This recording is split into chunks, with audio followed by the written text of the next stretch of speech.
On passe tous par des situations qui sont hors de notre contrôle ou qui viennent nous challenger quand on parle d'objectifs à atteindre. Dans une société où tout le monde pointe vers l'extérieur pour trouver c'est qui le coupable de tous nos malheurs, tu as besoin d'être une personne qui se revire vers soi pour savoir qu'est-ce que toi tu veux faire réellement pour reprendre 100% le pouvoir sur ta vie.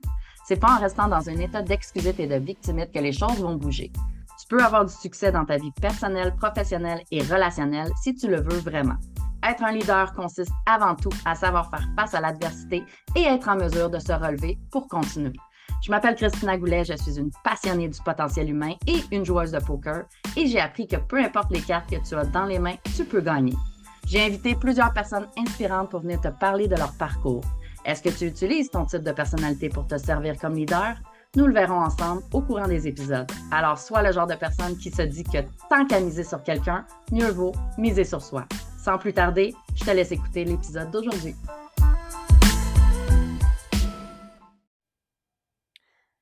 Salut leader, j'espère que tu vas bien. Je te souhaite la bienvenue sur le podcast Miser sur soi. Est-ce que ça t'est déjà arrivé de vouloir que quelqu'un change, que quelqu'un d'autre décide de changer parce que tu lui demandes, par lui-même ou quoi que ce soit?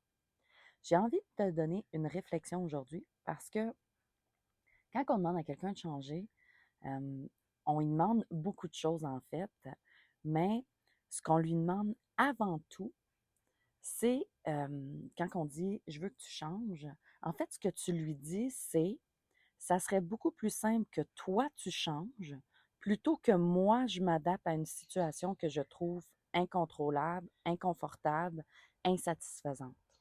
Donc, j'aimerais que tu changes parce que j'aime pas comment la situation est et comme je veux pas faire l'effort de m'adapter, ben ça serait mieux que toi tu changes, que toi tu fasses l'effort, que toi tu changes la donne, que toi tu règles la situation. Comme ça, moi, j'ai rien à faire. Tout ce que j'ai à faire, c'est profiter de ce changement-là.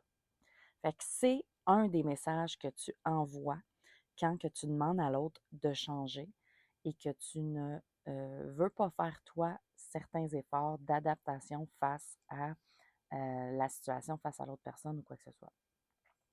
Il y a souvent en thérapie de couple, je reçois souvent des couples que ça fait soit vraiment pas longtemps qu'ils sont ensemble ou vraiment longtemps qu'ils sont ensemble. Fait que souvent, dans ces relations-là, puis vraiment pas longtemps, je veux dire en dedans de 2 ans, sinon très longtemps, bon, 10 ans et plus.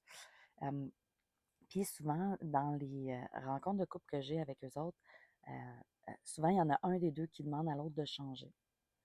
Mais dans leur demande de changer, il y a souvent je préférais que ça soit toi qui fasses les efforts. Comme ça, moi, j'ai pas à changer, moi, j'ai pas à m'adapter, moi, j'ai pas à faire d'efforts. Moi, je peux continuer de vivre la vie que je vis, sauf que tu vas arrêter de me faire suer avec certains aspects qui m'exaspèrent ou qui me créent de l'insatisfaction. Fait que c'est là où est-ce que on a besoin de voir euh, qu'est-ce que ça signifie pour nous de vouloir que l'autre change. Est-ce que ça signifie qu'on n'a pas été en mesure de s'adapter, qu'on n'a pas essayé de s'adapter ou qu'il y a des situations qui fonctionnaient déjà pas au début, puis qu'on s'est dit, ben regarde, je vais rentrer quand même dans la situation, puis l'autre, il aura juste à changer, puis ça va être correct.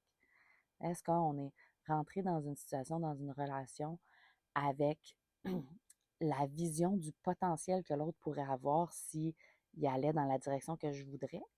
Ou est-ce qu'on rentre dans une relation avec, OK, il y a des choses qui peuvent être insatisfaisantes, puis on regardera pour faire des ententes, des compromis ou quoi que ce soit qui vont aider à ce que les deux, on puisse mettre la main à la pâte et qu'on puisse faire les choses, mettre les actions, faire les efforts en conséquence, que tout le monde soit bien là-dedans.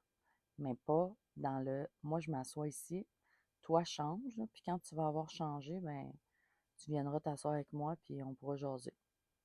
Ça, c'est pas une bonne manière de vouloir être dans une situation, dans une relation.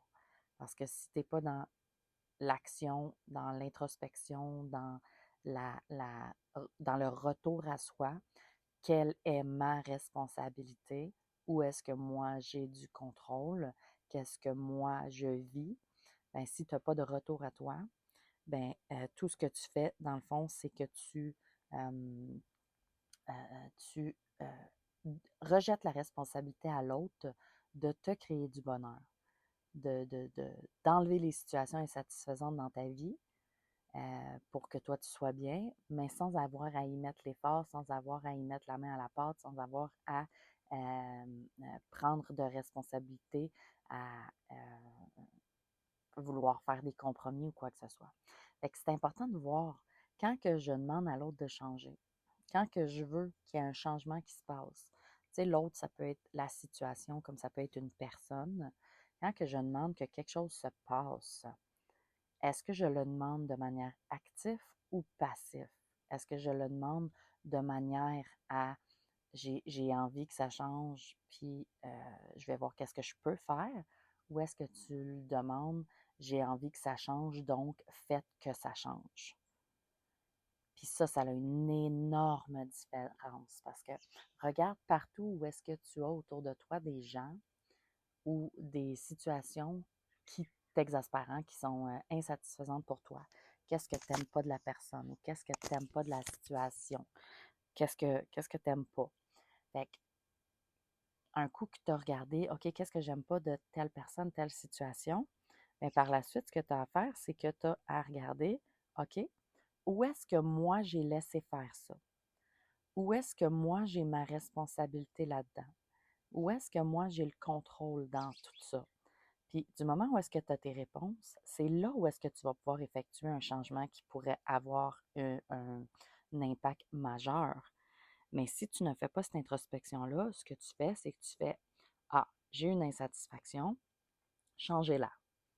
Et là, tu rejettes tout sur les autres, sur les situations, sur les autres, sur Dieu, sur l'univers, peu importe.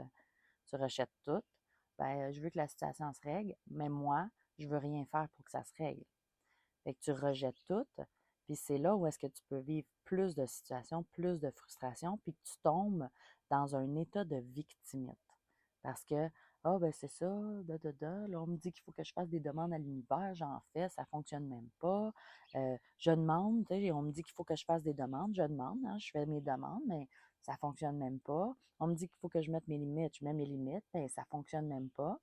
Parce que la demande, la limite, la demande, la question, peu importe, ne doit pas venir seule. Ce n'est pas un peu comme le livre du secret, c'est pas un ah oui, j'écris un montant sur un chèque, je le mets sur le frigo, puis après ça, je vais aller m'asseoir sur le divan, manger des chips, puis regarder la télé. C'est pas ça. C'est qu'est-ce que je suis prêt à faire pour arriver à ce que je veux arriver. Qu'est-ce que je suis prêt à mettre en place? Où est ma responsabilité? Quel compromis je peux faire? C'est ça la question que tu as à te poser.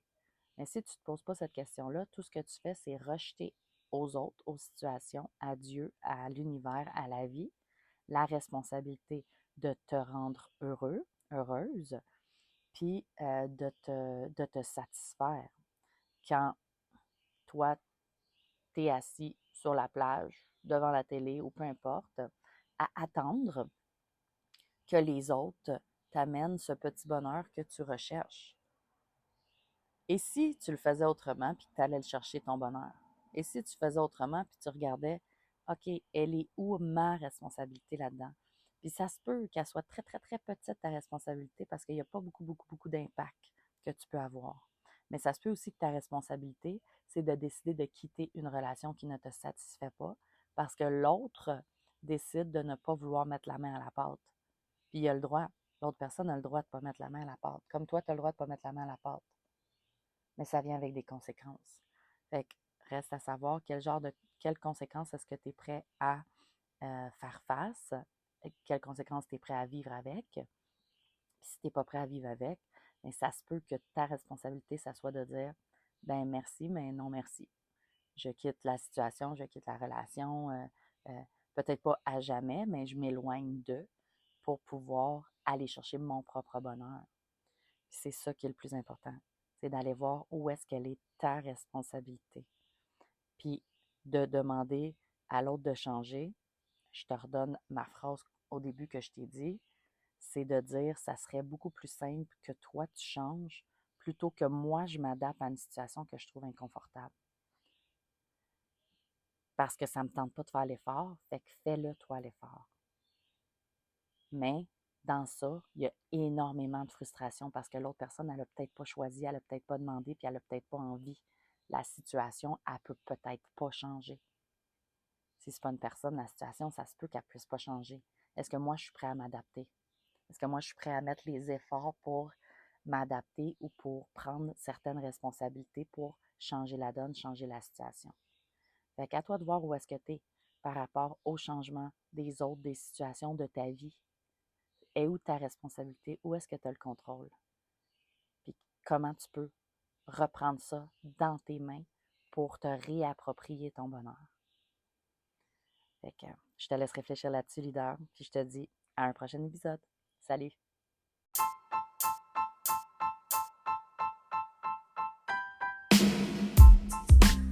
T'as aimé ce que tu viens d'entendre et tu es prêt à être all-in dans ta vie personnelle, professionnelle et relationnelle? Tu veux plus de ressources? Rends-toi au christinagoulet.com et rejoins ma communauté Facebook. Le lien est dans la description. Pour continuer de miser sur toi, assure-toi de t'abonner pour écouter le prochain épisode.